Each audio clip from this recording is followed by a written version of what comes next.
Look at that damage to the surface, potholes all over this car park. If only there was somewhere that the people who own or run this car park could go to get some materials to repair these potholes with.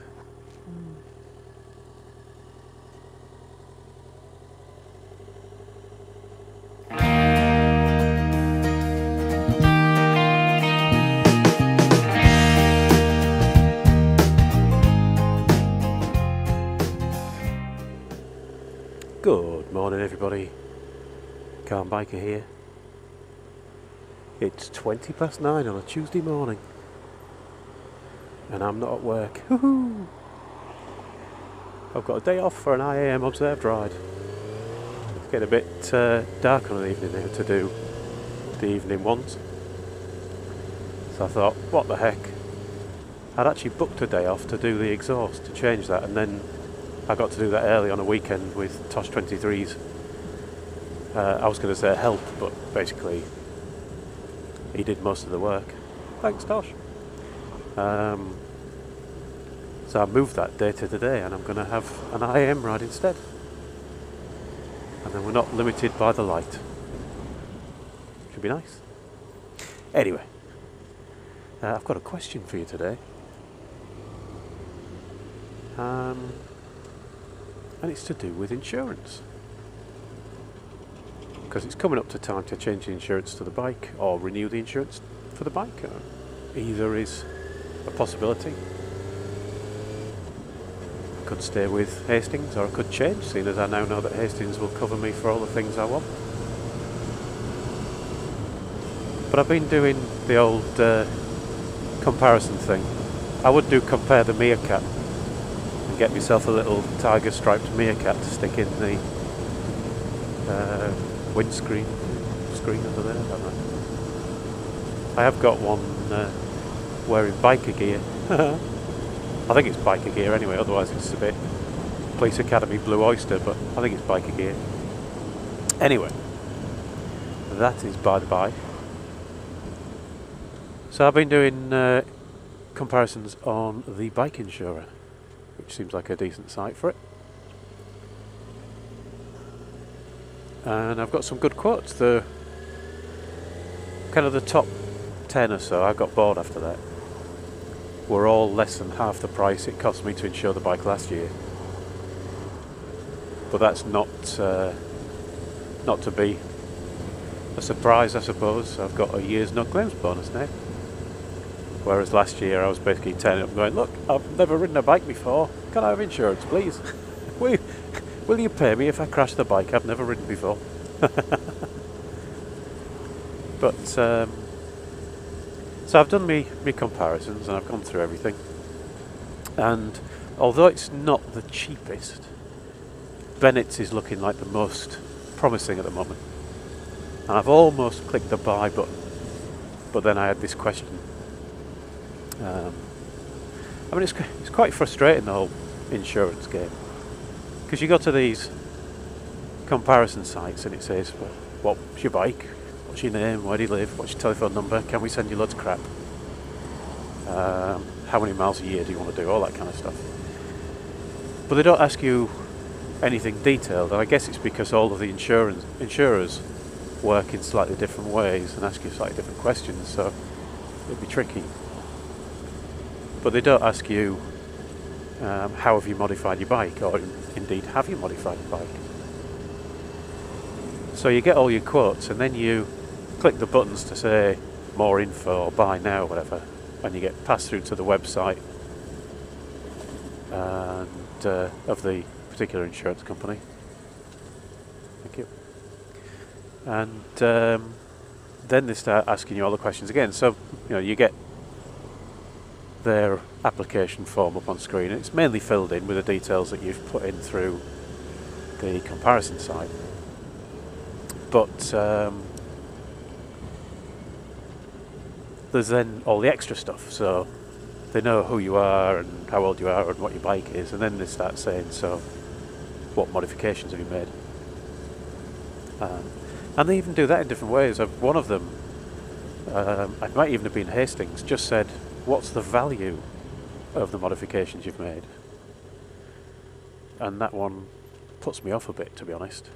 Now I know that Hastings Insurance have a habit of watching some of these videos, but probably won't have their name in this time. But if they are watching, that is one thing that's quite frustrating and might be the thing that puts me off renewing with you. Although the price was quite a bit higher, but I reckon there's some negotiation to be had. But it says, what's the value of your modifications? It doesn't ask you what they are.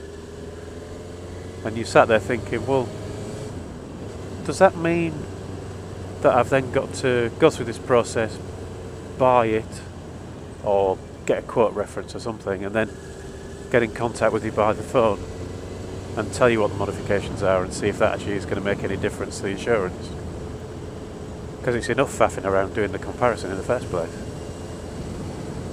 So that kind of puts me off a bit. And when the first kind of 10 insurance companies are all within £15 of each other, doesn't really mean that you've got to worry about faffing around. You just go to the next one.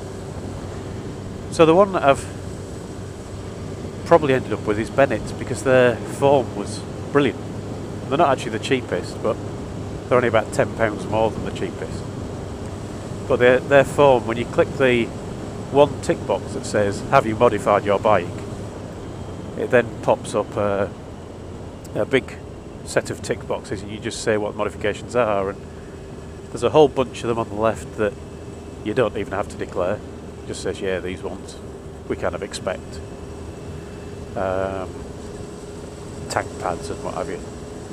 Then there's some in the middle that I guess are the ones that don't affect your insurance too much, things like crash protection, and to be fair, full system exhaust was in there as well. So my modifications, which are basically crash bungs, tank pad and exhaust, all are in the left or the middle, and then on the right are the proper Mad Max Chaz style modifications. There's one tick box for Street Fighter, and things like carbon parts, custom paint over £1,000, all that kind of stuff. So you know that you've told them everything that they're going to need to know, and there's no questions in your mind. Except one, and here's the one. When you get to the end of it, so I've got to the end of it, I'm then left with about 5 questions. One is, how much voluntary excess do you want? With options between 0 and 500, and a difference in price of £8 between 0 and 500, so I went with 0, what the heck. And then 4 tick boxes, and they are, tick this if you want life cover, tick this if you want legal cover, tick this if you want breakdown insurance, and tick this for something else. I can't remember what the other one was. Personal liability or something like that. And each of those varies in price between about 30 and about £60. I think legal cover was about 30 quid, and breakdown insurance was about 60. Now, finally to my question, there was one other tick box, and that was, add all of these. Oh, I know what the other one was. Protecting your leathers and your helmet, and your, well, not necessarily leathers, but your gear. I think that was about 50 quid. So, the final tick box was, add all of these for £55. So 55 quid for leathers, helmet, breakdown, personal injury, and what have you. So there's the question. I'm hoping I won't break down, obviously, or crash, or do any of those things. I mean, it's insurance, you hope that you never need to use it. But 55 quid. So my question is, what do you think? Worth it?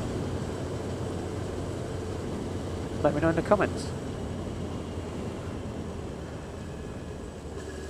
Anyway, right to death everyone.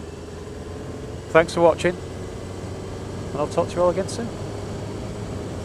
And if any of you at the bottom put, yes, go ahead, buy it, and I see that you're from Bennett's Bike Insurance, I'll not be impressed.